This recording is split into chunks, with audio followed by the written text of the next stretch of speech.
Mbolani, bonjour à tous. Aujourd'hui, nous allons à nouveau parler de Fly Gabon. Après l'actualité du 30 août, l'inauguration de hall dédié à l'enregistrement au traitement des vols de Fly Gabon, au baptême des aéronefs, nous avons assisté à une belle manifestation, on va dire ça. Mais cela ne doit pas occulter le problème fondamental de cette compagnie, qui a un souci d'existence juridique, qui a un souci de conformité réglementaire.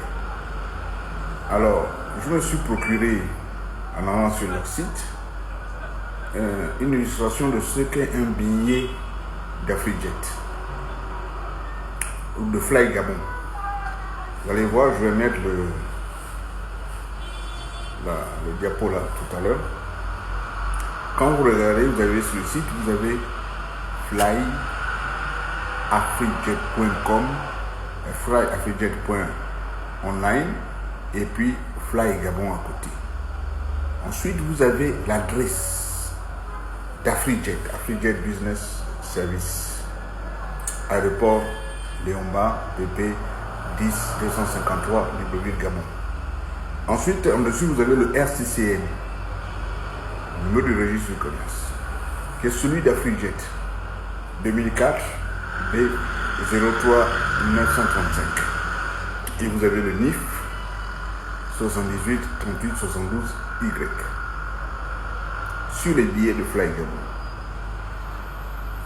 Ça veut dire que Fly Gabon, est-ce que ça veut dire que Fly Gabon n'a pas de RCCN? Est-ce que ça veut dire que le Fly Gabon n'a pas de NIF? C'est une compagnie aérienne qu'on a fait inaugurer au chef de l'État. On a fait inaugurer au chef de l'État une compagnie aérienne qui n'a pas de RCCN, qui n'a pas de NIF.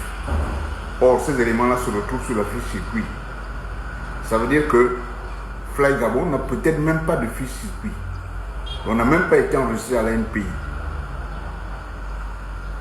Puisqu'on est une compagnie nationale qui n'a pas d'adresse, on utilise l'adresse d'Afrijet. Même ça aussi, c'est difficile à faire. Le RCCM, là, au registre du commerce, c'est celui d'Afrijet. Le NIF, donc l'identification fiscale, c'est celui d'Afrijet.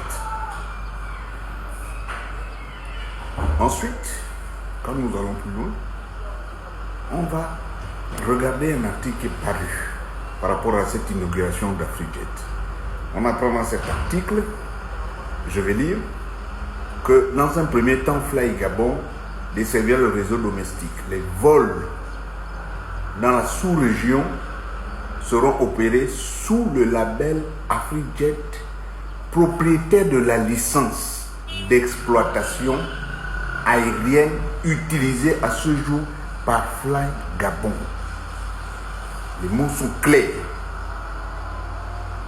Les vols dans la sous-région seront opérés sous le label Afrijet, propriétaire de la licence d'exploitation aérienne utilisée à ce jour par Fly Gabon. Donc Fly Gabon n'a pas de licence. On a donc fait inaugurer au chef de l'État une compagnie nationale qui n'a pas de licence d'exploitation. Ensuite, Fly Gabon prendra ses marques à l'international après le renouvellement de cette licence l'année prochaine. Le renouvellement de la licence qui appartient à Afrijet, on attend ce renouvellement-là pour que Fly Gabon puisse faire les vols à l'international. Parce qu'à l'international, ça coince. On ne peut pas aller là-bas comme on veut dans le désordre. Mais le renouvellement de la licence, si elle doit être faite au nom d'Afrijet, la licence de transporteur aérien, CTA, n'est pas transmissible, n'est pas cessible. Il faudra que Fly Gabon se soumette aux exigences réglementaires pour obtenir sa licence d'exploitation et son CTA. Donc on va reprendre à zéro, comme si on créait une nouvelle compagnie aérienne. Mais bon, on aura déjà effectué des vols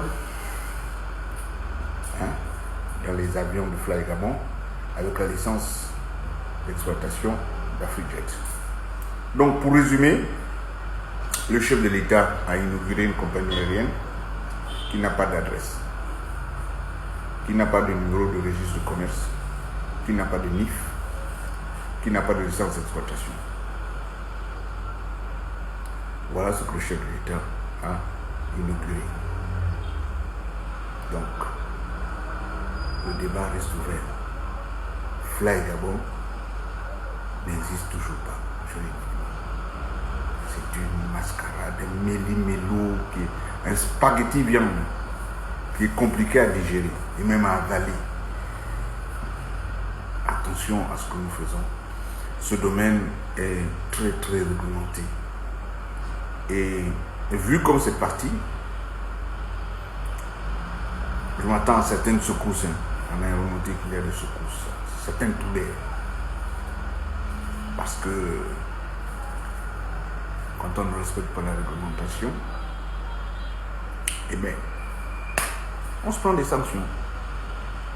Ici. À mon attendeur, salut.